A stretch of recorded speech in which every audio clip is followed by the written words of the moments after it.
Assalamualaikum warahmatullahi wabarakatuh. Sari, seorang ibu asal Subang, meninggalkan anaknya yang baru berusia 5 tahun demi bekerja sebagai TKW di Arab Saudi.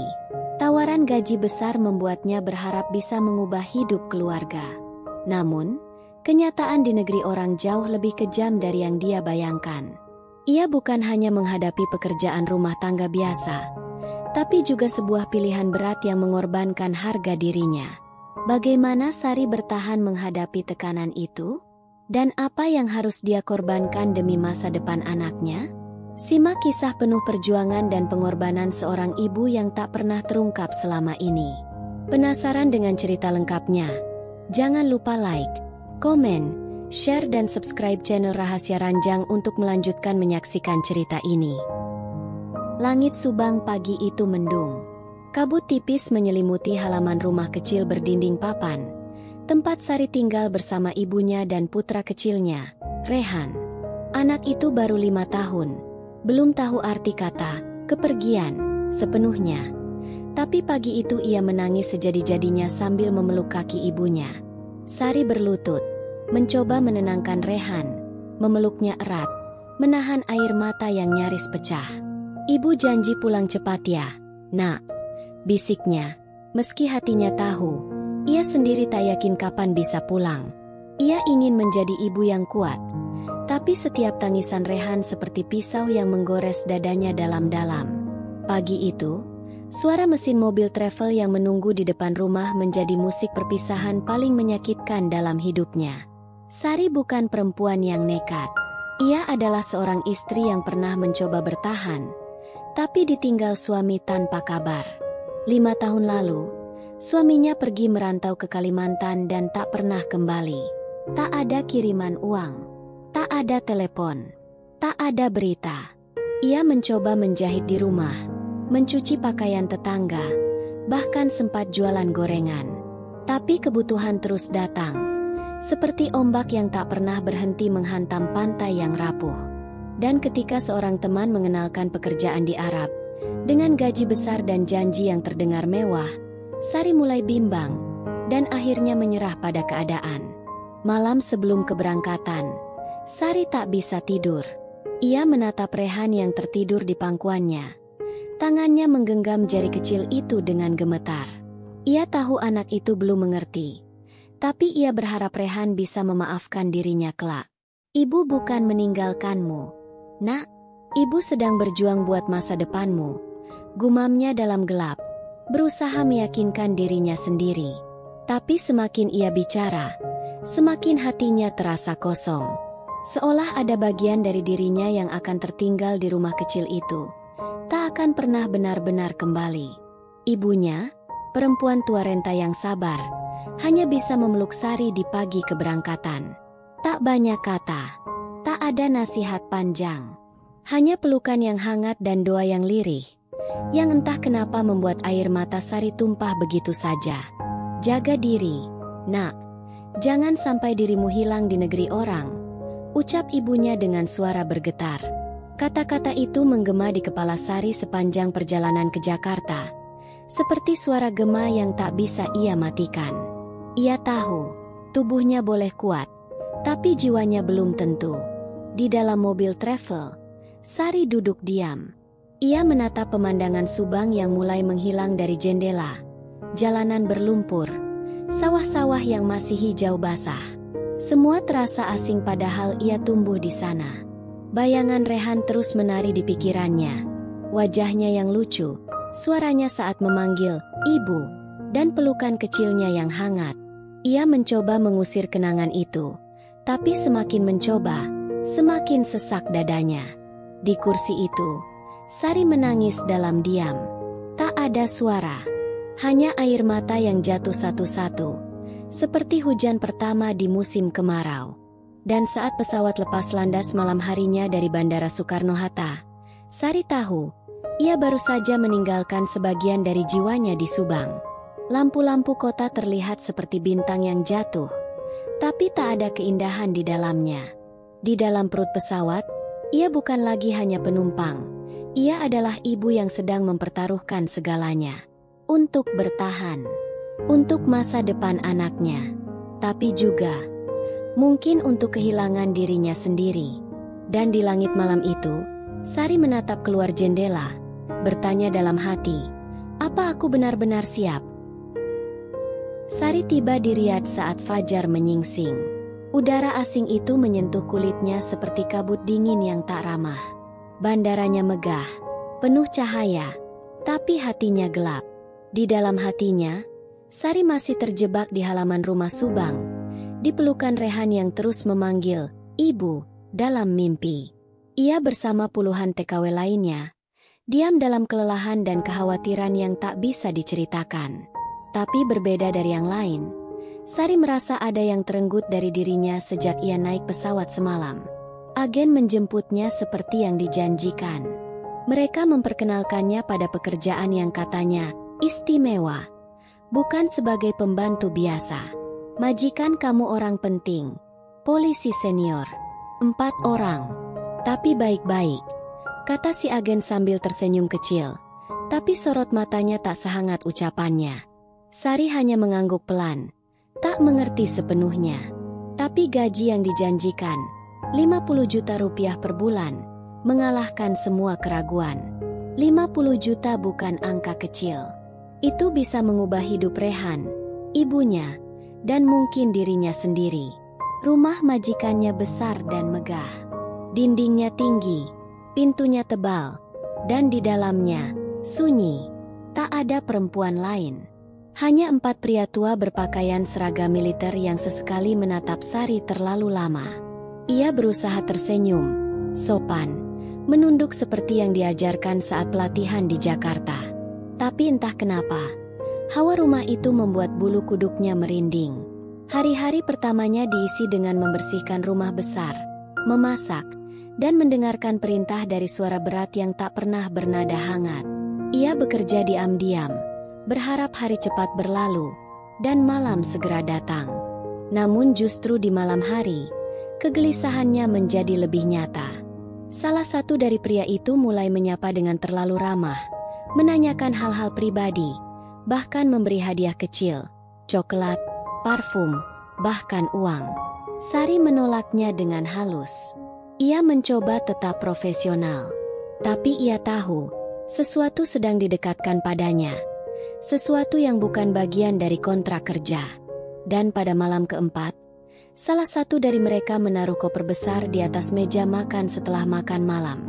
Isinya, kilauan emas yang menyilaukan mata. Untukmu, kalau kau bersedia, menyenangkan kami, katanya pelan, dengan senyum yang membuat darah Sari membeku.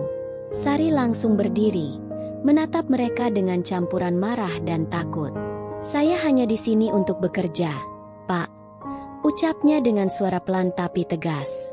Tapi pria itu hanya tertawa. Kami tahu, tapi semua orang punya harga. Kata-kata itu menghantam kepala Sari seperti palu. Ia tinggalkan ruang makan malam itu dengan napas sesak dan air mata yang nyaris pecah. Di kamar kecilnya yang sempit, Sari menangis sejadi-jadinya. Bukan karena takut, tapi karena kecewa. Dunia yang katanya akan memberi harapan, ternyata menyimpan jebakan yang lebih kejam dari kemiskinan. Ia berpikir tentang Rehan, tentang wajah kecil yang ia tinggalkan, dan tentang harga yang sedang coba dibeli dengan emas itu. Ia ingin pulang, tapi ia tahu, pulang tanpa uang sama dengan pulang tanpa muka. Malam itu, ia berdoa sangat lama, tapi di balik doa itu, terselip satu rasa yang mulai muncul, ketakutan. Bukan hanya takut pada 4 pria itu, tapi takut pada dirinya sendiri. Takut kalau suatu hari nanti ia menyerah. Hari-hari berikutnya terasa lebih berat. Bukan karena pekerjaan yang bertambah, tapi karena tekanan yang semakin nyata. Tatapan dari keempat pria itu kini berubah. Bukan lagi sekadar dingin, tapi mengandung sesuatu yang membuat Sari merasa telanjang meski tubuhnya tertutup rapat. Ia tak lagi bisa tidur tenang. Setiap suara langkah kaki di lorong, setiap ketukan pintu, membuat jantungnya berdegup tak karuan. Sari merasa diawasi, seperti burung kecil dalam sangkar emas. Indah dari luar, Tapi di dalamnya kesepian dan penuh ketakutan. Rumah itu begitu besar, tapi tak ada satupun tempat yang membuatnya merasa aman. Di waktu-waktu sepi, ia sering berdiri di balik tirai jendela kamarnya, menatap langit riad yang berdebu, berharap ada kabar dari Subang, dari Rehan. Tapi ponselnya disita sejak hari pertama. Komunikasi dengan keluarga hanya bisa melalui agen, dan itu pun terbatas. Ia menulis surat kecil yang ia titipkan, tapi tak pernah tahu apakah surat itu benar-benar sampai. Rasa rindunya pada anaknya kini berubah jadi rasa bersalah yang menyesakkan dada. Setiap malam, ia menatap foto kecil Rehan yang ia sembunyikan di balik bantal, dan bertanya, "Apa ibu sedang menyelamatkanmu, atau justru mengorbankanmu?" Suatu malam, salah satu dari pria tua itu mendatangi kamarnya, membawa segelas susu dan senyum yang dipaksakan terlihat manis. "Untukmu, agar tidurmu nyenyak," katanya dalam bahasa Inggris yang patah-patah. Sari menolak dengan sopan, tapi pria itu tetap meletakkan gelas di meja dan keluar. Saat pintu tertutup, Sari menggigil. Ia tak menyentuh minuman itu sedikit pun. Malam itu ia tak tidur, duduk bersandar di pojok ruangan sambil memeluk lutut dan berdoa dalam hati, memohon agar semua ini hanyalah mimpi buruk yang akan segera berakhir saat ia membuka mata. Beberapa hari kemudian, koper emas itu kembali muncul. Kali ini dibuka di hadapannya. Sengaja, kilauan emas murni itu menyilaukan, menampar mata dan hati. "Kami serius, tidak ada paksaan, hanya tawaran," ucap pria tertua di antara mereka, dengan suara pelan tapi menusuk. "Ini bukan tentang uang," jawab Sari lirih, tapi suaranya nyaris hilang ditelan udara yang berat. Dalam hati, ia mulai merasa lelah melawan. Keheningan rumah, rasa takut setiap malam, dan bayangan wajah anaknya, semua bercampur menjadi badai di pikirannya.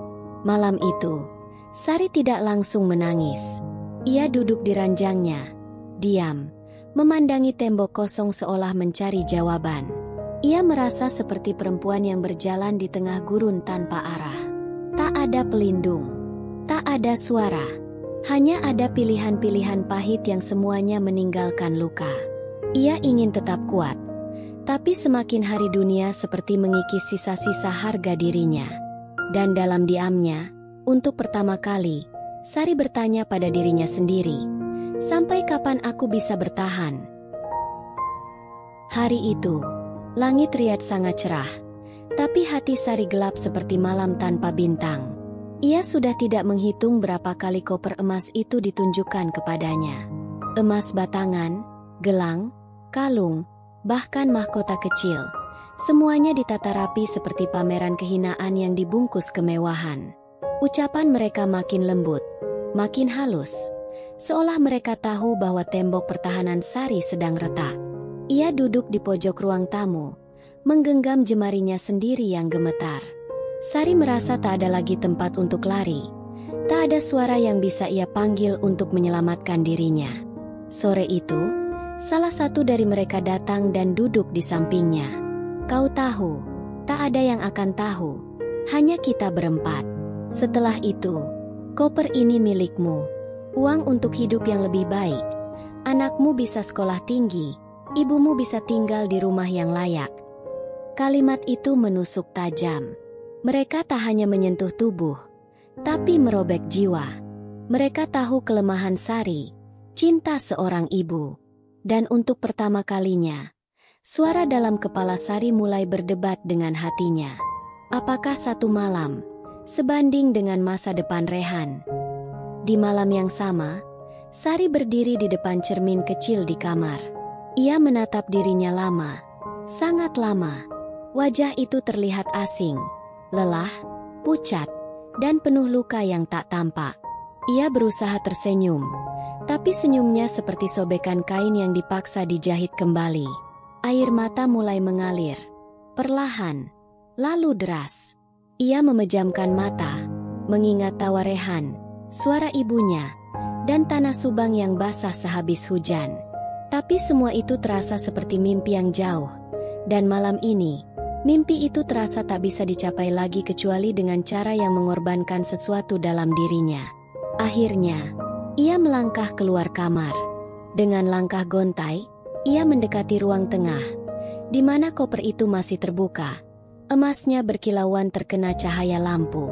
Pria-pria tua itu menyambutnya dengan senyum puas. Ia tak bicara sepatah kata pun. Ia hanya berdiri di sana, seperti tubuh yang telah dikosongkan jiwanya. Dan malam itu, Sari menukar kehormatan dengan sesuatu yang disebut kesempatan. Sebuah pilihan yang tak pernah ingin ia buat, tapi keadaan telah memaksanya memilih. Setelah semuanya selesai, ia kembali ke kamarnya dengan tubuh letih dan hati yang hancur. Ia tak menyentuh emas itu. Tak satu pun. Ia hanya duduk di lantai, menggigil, dan mulai muntah karena jijik pada dirinya sendiri. Ia merasa seperti boneka usang yang dilempar setelah dipakai. Bukan karena apa yang terjadi secara fisik, tapi karena ia tahu, ia telah kehilangan sesuatu yang tak bisa dibeli kembali, harga dirinya. Di kamar itu, Sari menangis tak bersuara sampai fajar datang, seolah dunia sudah berhenti peduli. Pagi harinya, ia menatap cermin yang sama. Tapi kali ini, ia tak melihat wajah seorang ibu. Ia melihat seorang perempuan yang kalah. Bukan kalah karena dipaksa, tapi kalah karena menyerah. Ia tak peduli lagi soal koper emas. Tak peduli soal uang. Ia hanya ingin pulang. Tapi ia tahu, Subang bukan lagi tempat di mana ia bisa kembali seperti dulu. Di sana, mungkin Rehan masih menunggu. Tapi apakah Rehan masih akan mengenali ibunya yang sekarang? 2 bulan setelah malam itu, Sari memutuskan untuk pulang. Ia tak peduli lagi pada kontrak, gaji, atau emas. Uang memang ada di tangannya, tapi hatinya kosong. Ia sudah menebus sesuatu yang tidak bisa dikembalikan, dan setiap detik di rumah itu membuatnya ingin berteriak, lari, lenyap. Ia tak pernah bicara tentang kejadian malam itu kepada siapapun. Bahkan kepada dirinya sendiri. Ia takut mengulang dalam pikiran. Ia hanya tahu satu hal. Ia harus pulang, sebelum dirinya benar-benar hilang. Di dalam pesawat menuju Jakarta, Sari duduk dekat jendela, menatap langit seperti orang linglung. Ia melihat awan-awan, tapi pikirannya jauh di Subang. Tangannya gemetar saat menggenggam paspornya, selembar identitas yang sekarang terasa seperti nama milik orang lain. Ia berpikir tentang Rehan, tentang bagaimana ia akan menatap wajah anaknya. Apakah Rehan akan tahu? Apakah pelukan mereka akan tetap sama?